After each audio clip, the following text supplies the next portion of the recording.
Assalamualaikum sobatku semua, tetap semangat ya. Di video saya sebelumnya sudah saya praktekkan dan jelaskan mengenai proses pembuatan es buah kekiniannya, mulai dari proses pembuatan air gula sampai cara menjual es buahnya di lapangan. Untuk yang sudah subscribe channel ini, pastikan aktifkan tombol loncengnya. Bagi yang belum, lihat-lihat dulu video yang lain, kalau cocok baru boleh subscribe. Oke, bagi kalian yang pengen tahu analisa usaha dari es buah viral kekinian, tenang aja sob. Di video kali ini saya akan membahas mengenai analisa usaha es buah viral kekinian. Oke, langsung ke topik pembahasannya ya. Untuk memulai usaha es buah viral kekinian, tentunya kita harus mempersiapkan dulu peralatannya ya. Kira-kira apa saja sih perlengkapan yang dibutuhkan untuk berjualan es buah kekinian? Silakan simak penjelasannya. Oke sob, yang pertama mengenai perlengkapan di lapangan. Satu, ada meja, saya estimasikan 500.000. Untuk meja, kalau kawan-kawan di rumah punya meja yang tidak kepakai misalkan, bisa digunakan untuk jualan ya, malah bisa menghemat modal.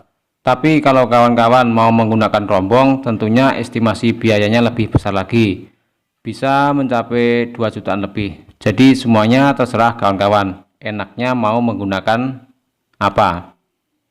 Terus ada banner atau MMT 100.000, kursi 4 buah 200.000, payung untuk jualan 150.000. Payung ini bagi yang menggunakan meja ya, soalnya kalau jualannya outdoor, kalau nggak pakai payung ya tentunya kepanasan.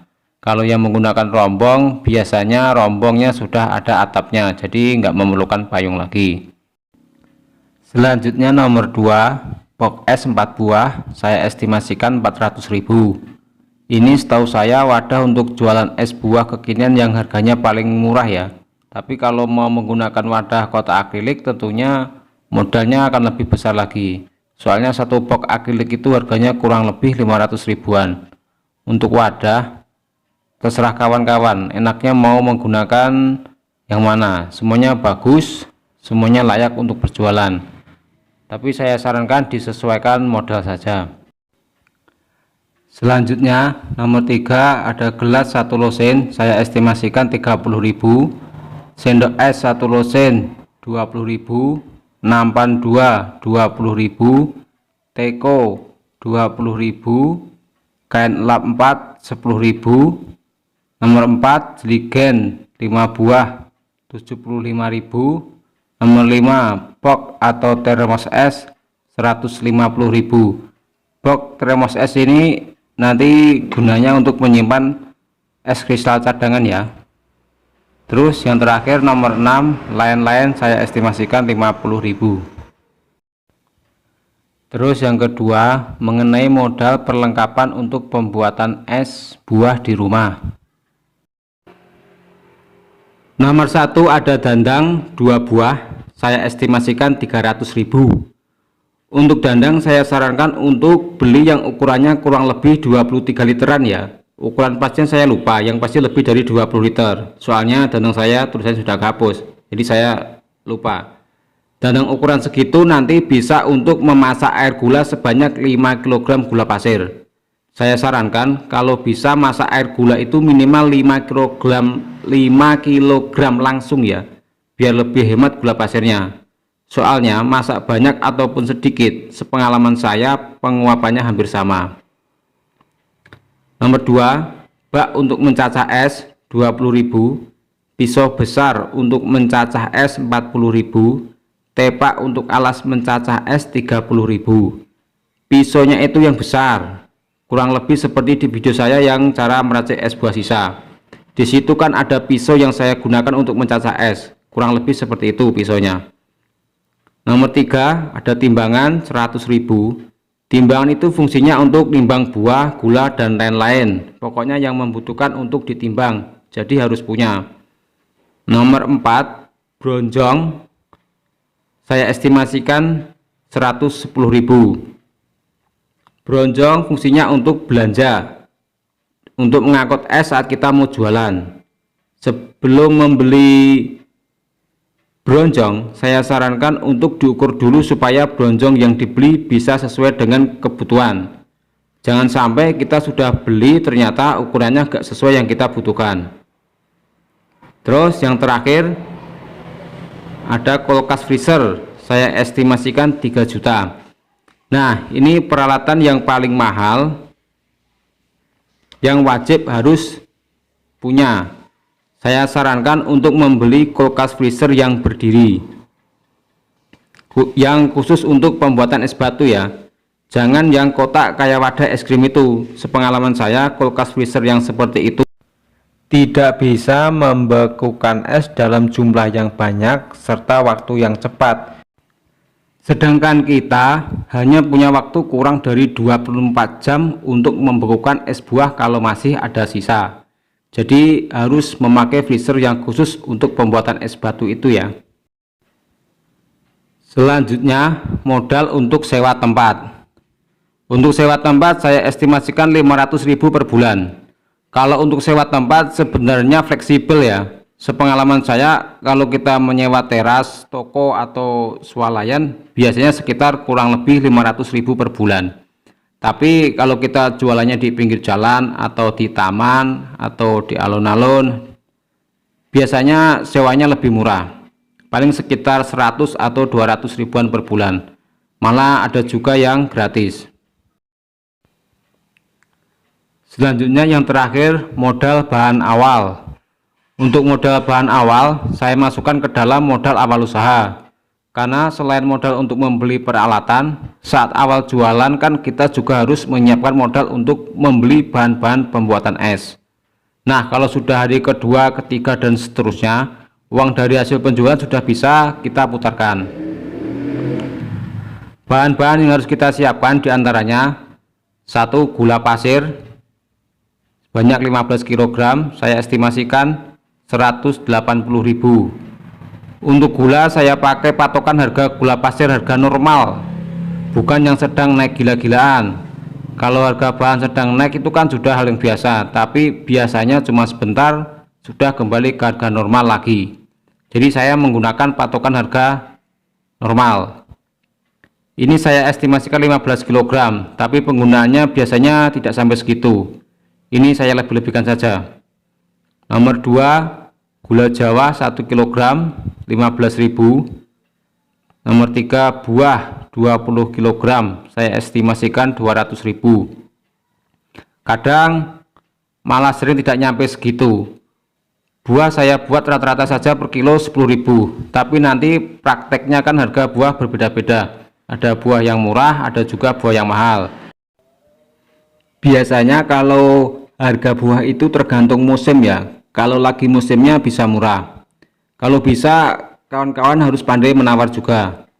Selain itu saya sarankan kalau belanja buah itu berlangganan. Biasanya para pedagang buah sudah tahu kalau untuk jualan es buah biasanya harganya lebih murah daripada yang dikonsumsi biasa. Dan saya sarankan kalau membeli buah langsung banyak sekaligus, minimal 5 kg misalkan. Karena nanti harganya pasti lebih murah. Kalau misalkan penggunaannya cuma sedikit, nanti sisa buahnya bisa kita simpan. Terus selanjutnya nomor 4, susu sebanyak 28, saya estimasikan 280.000. Harga susu saya estimasikan 10.000 per kaleng. Tapi kalau membeli 1 dus sekalian harga bisa lebih murah, sekitar 9 ribuan saja. Terus nomor 5, pewarna makanan 15.000. Itu nanti bisa untuk beberapa kali pembuatan es. Terus nomor 6, es kristal sebanyak 9 sak 90.000. Es kristal saya estimasikan 10.000 per sak. Kalau membeli langsung dari distributornya biasanya harganya lebih murah, sekitar 9 ribuan per sak. Dan yang terakhir nomor 7, lain-lain seperti garam dan padan plastik dan sebagainya, saya estimasikan 60.000. Jadi total semua modal awal untuk memulai usaha es buah kekinian sebesar kurang lebih Rp6.665.000. Tapi misalkan di antara peralatan tadi kawan-kawan sudah punya, modal bisa tidak sampai segitu ya. Oke, selanjutnya kita analisa keuntungannya. Kita hitung modal belanja bahannya dulu. Untuk modal belanja bahan awal seperti yang sudah saya sebutkan tadi ya, ada gula pasir, gula jawa, buah, susu, pewarna makanan, es kristal, dan lain-lain seperti garam, daun pandan, plastik, dan sebagainya. Totalnya sekitar kurang lebih 840.000. Kemudian selanjutnya estimasi hasil penjualan es buah kekinian. Untuk estimasi hasil penjualan saya menggunakan dua konsep. Konsep yang pertama, kita memakai harga jual 8-10.000 dengan asumsi satu kotak es kurang lebih untuk 30 porsi. Tapi biasanya bisa lebih dari 30 porsi. Jadi 4 kotak es atau 120 porsi kita kalikan harga jual 8.000, kita memakai harga jual yang paling rendah saja, sama dengan 960.000. Estimasi keuntungan dalam sehari 960.000 kita kurangi harga beli bahan 840.000 sama dengan 120.000 per hari, dengan asumsi es terjual semua ya. Tapi sepengalaman saya hasilnya bisa lebih dari itu, bisa nyampe kurang lebih 200 ribuan. Jadi untuk konsep yang pertama, estimasi keuntungan dalam satu bulan kita bikin 25 hari saja kali 120.000 sebesar 3 juta rupiah. Konsep yang kedua, kita memakai harga jual 5-6.000 per porsi dengan asumsi satu kotak es kurang lebih untuk 50 porsi, tapi biasanya sih bisa lebih. Jadi untuk 4 kotak es atau 200 porsi kita kali 5.000 sama dengan 1 juta. Untuk estimasi keuntungan dalam sehari 1 juta kita kurangi harga beli bahan 840.000 sama dengan 160.000 per hari, dengan asumsi es terjual semua ya sob. Jadi untuk konsep yang kedua, estimasi keuntungan dalam satu bulan kita bikin 25 hari saja, kita kalikan 160.000 sebesar 4 juta rupiah. Oke, kurang lebih keuntungannya sebesar itu ya sob. Cukup lumayan kan? Bagaimana, apakah kawan-kawan tertarik untuk usaha es buah kekinian? Oh ya, khusus untuk buah yang harganya lagi mahal, misalkan di atas 20 ribuan, tidak masalah ya. Misalkan kawan-kawan mau menaikkan harga jual esnya, biasanya pembeli juga sudah paham kok. Tapi kalau tidak juga nggak masalah. Saya sarankan dalam membeli bahan pokok kalau bisa dalam jumlah banyak sekaligus ya, supaya keuntungannya bisa bertambah. Sekali lagi ini hanya gambaran, hanya perkiraan saja ya bos. Bisa kurang, bisa lebih, mohon dimaklumi. Soalnya kalau untuk menghitung keuntungan usaha itu banyak faktor yang mempengaruhi, seperti strategi kawan-kawan sendiri dalam menjalankan usaha, strategi jualan dari sobatku sendiri, karakter wilayah juga berpengaruh ke harga bahan pokok, jarak tempuh lokasi usaha juga berpengaruh, dan juga daya beli masyarakat setempat. Oke, kurang lebih seperti itu analisa usaha es buah kekiniannya ya sob. Mohon maaf ini videonya sudah panjang banget. Kalau ada pertanyaan bisa ditulis di kolom komentar, sebisa mungkin nanti saya jawab. Terima kasih, semoga bermanfaat. Wassalamualaikum warahmatullahi wabarakatuh.